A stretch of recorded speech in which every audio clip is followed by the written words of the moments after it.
YCP నేతలపై మంత్రి ఆనం రామనారాయణ రెడ్డి విమర్శించారు. దానికి సంబంధించిన బ్రేకింగ్ ఇది. జగన్ అండ్ గ్యాంగ్ 10 లక్షల కోట్లు దోచుకుంది అంటున్నారు ఆయన. అలా దోచుకున్న డబ్బును దేశాలు దాటించారని, పులివెందులలో కూడా దాచారని అంటున్నారు మంత్రి ఆనం.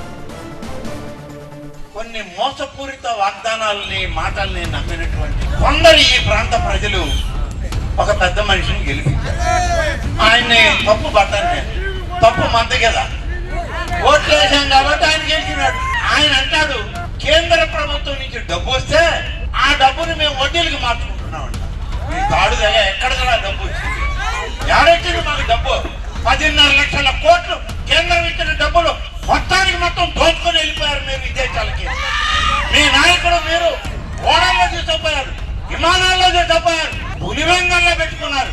ఈయన దోచుకున్న డబ్బు దాదాపు 6 బంకర్లకు సరిపడా కాగితం ఉన్నాయంట. గన్నులు ఏర్పాటు చేస్తున్నారు. ఆ గన్నుల్లో డబ్బు పెట్టుకొని మీరు మేము వడ్డీకి మాత్రున్నామంటే మా దేవుడు ఆయన డబ్బు ఇచ్చేది. మా తొక్కాయి ఇచ్చిన రూపాయి పడదు మాది.